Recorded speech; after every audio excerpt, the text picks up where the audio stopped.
Imagine you're walking down the street. The sun is shining, birds are singing, life is good. And then, disaster. Your shoelace comes undone. You stop, you bend down, you try to tie it. And while you're crouched there like a flamingo having an existential crisis, someone walks by and whispers, "Is that a croc?" Friend, that is a fate worse than death. And today, we're going to make sure that never happens to you. Because by the end of this video, you will know absolutely everything about what goes on your feet.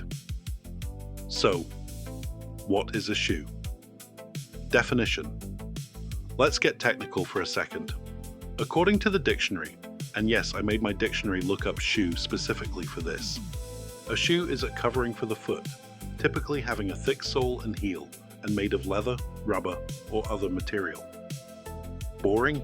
Sure. Accurate? Absolutely. But here's what dictionaries don't tell you. A shoe is also a status symbol, a form of self-expression, a multi-billion-dollar industry that has men spending $400 on footwear that their wives literally cannot comprehend. And yet, women will spend $600 on a handbag. So we're even. Actually, we're not. But we'll get to that later. The average person walks about 110,000 miles in their lifetime. That's enough to circle the earth 4 times. And all of that walking, it's happening on shoes.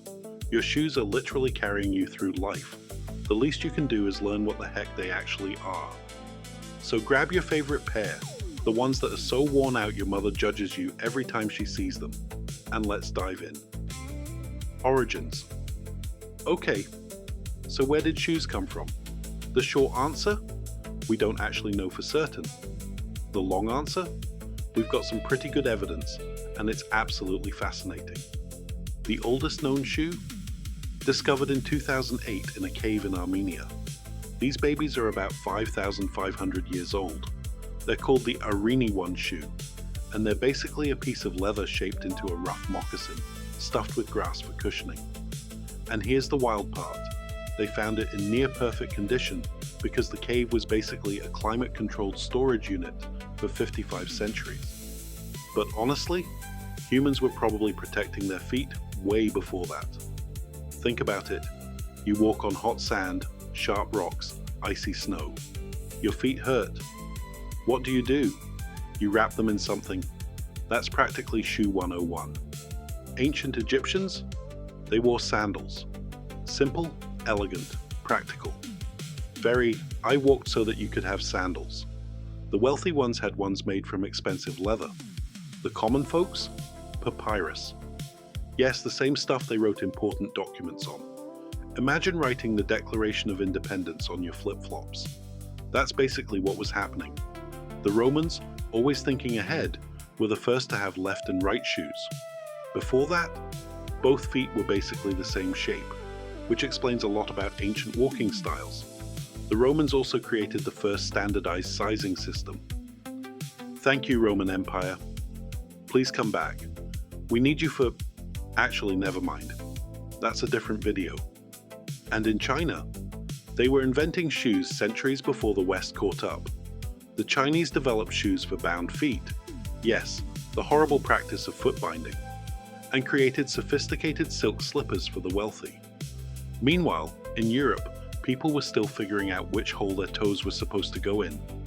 Fun fact, the word shoe is one of the oldest words in the English language. It shows up in something called Proto-Germanic, which is basically English's great-great-great-great-grandmother. So next time you tie your shoes, just remember, you're participating in a linguistic tradition that stretches back thousands of years. You're welcome. That'll be the only time I ever make that joke. Development. Alright, fast forward a bit. We're out of the cave, we're past the Romans, and now it's the Middle Ages. And let me tell you, medieval shoe fashion was wild. The pointy shoes, called polnaises, they could be up to 2.5 feet long.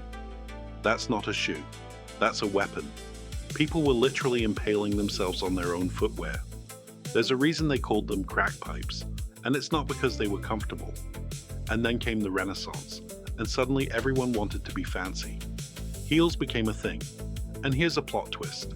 Heels were originally for men. Yes, gentlemen. Persian cavalrymen wore heels to stay in their stirrups. Then it spread to Europe, and suddenly every nobleman worth his salt was strapping on a heel. It wasn't until the 18th century that women claimed heels as their own. So really, when you think about it, high heels are manly. You're welcome, guys. Don't use that information to be weird, though. The Industrial Revolution changed everything.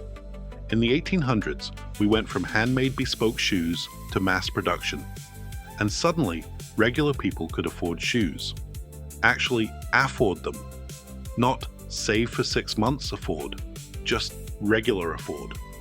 And then, 1900s, this guy named Milton Sears invented the sneaker. Wait, no, that's not right. Let me check my notes. Yes. In 1895, a British company called J.W. Foster & Sons started making athletic shoes for runners. They were handmade. By 1908, they were selling to the Olympics. And in 1908, an American company called B.F. Goodrich, you know, the tire company, started making sneakers under the brand name Keds. Keds. The name alone is enough to make you want to buy them. Then came Adidas, then Nike. Then every single person on Earth decided they needed 17 pairs of shoes that look basically the same. Before we keep going, hit that subscribe button, because if you enjoyed this, you're going to love our other videos. Okay, back to shoes. Notable styles. Okay, this is the part where we talk about the big players, the heavy hitters, the shoes that changed history one step at a time. First up, the loafer. These babies have no laces, no buckles, no stress. You just slip them on and go. Hence the name. Someone in the 1930s looked at traditional moccasins, added a leather strap across the top, and said, you know what this needs? Nothing. It needs nothing. And the loafer was born.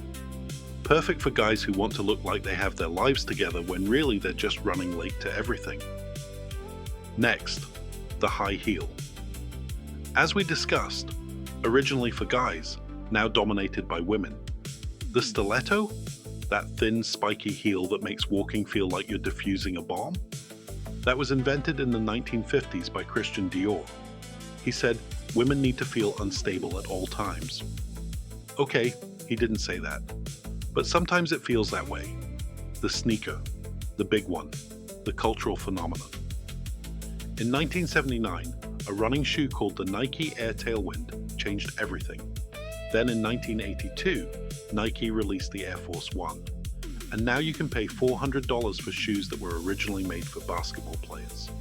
The irony? They were initially rejected by NBA players because they were too heavy. How times have changed. And how can we talk about notable styles without mentioning the boot? From the combat boot, to the rain boot, to the extremely impractical but adorable rain boot shaped like a duck. You name it, boots have done it. They cover your ankle. They make you feel like you could hike a mountain. You will not hike a mountain, but you'll feel like you could. And finally, the sandal. The oldest style known to humanity. Still going strong, still comfortable, still leaving your toes exposed for every sharp object on the ground. Why do we persist? Because they're comfortable. That's it. Comfort wins every time, except in winter. Never in winter. Fun facts. Okay, here's where things get weird. And by weird, I mean exactly the kind of information you can drop at parties to make everyone uncomfortable. Fact 1. The average person buys 4 pairs of shoes per year. 4. And apparently, most of those are bought online while feeling anxious at 2 a.m. I didn't ask for that to be true, but it is. Fact 2. Women buy more shoes than men. Shocking. But here's the kicker. Women also wear an average of 4 different pairs of shoes per day. That sounds exhausting, and painful, and expensive. I don't understand how any woman has any money left after shoe shopping. Fact 3. There's a museum in Toronto dedicated entirely to shoes. It's called the Bata Shoe Museum. No, I'm not making that up. There are over 15,000 shoes there, including some that belong to celebrities. Yes, I'm looking at you, Elvis. you had some interesting footwear choices. Fact 4. In medieval Europe, shoes were used as status symbols, so extreme that there were actual laws about how long your toe could be. If you were a commoner, your shoe toe could only be 2 inches long. Nobles? Up to 6 inches. The peasants literally looked up to the rich because they literally looked up at their ridiculous footwear. Fact 5. The most expensive shoes ever sold, $600,000. For one pair, made of ostrich skin, with diamonds on them, and someone actually bought them. That person could have bought a nice house, a very nice house. Instead, they bought shoes. And honestly, I respect the commitment to footwear. Fact 6. The right shoe is traditionally placed first, because no reason. It's just a thing. Now you know. Use that information to confuse people. Modern significance. So here's the thing. Shoes aren't just footwear anymore. They're identity, they're culture. They're a $365 billion global industry. That's with a B, and it's still growing. Sneaker culture is now a religion. People camp outside stores for days to buy limited edition shoes. There are people whose entire income depends on buying shoes and reselling them for triple the price. It's called sneaker flipping. And honestly, respect the hustle. The prices are insane, but the hustle is real. And sustainability is becoming a huge deal. Companies are now making shoes out of ocean plastic, mushroom leather, and recycled rubber. You can literally walk on the planet while wearing the planet. It's very full circle. Very we destroyed it, now we're making it into sneakers.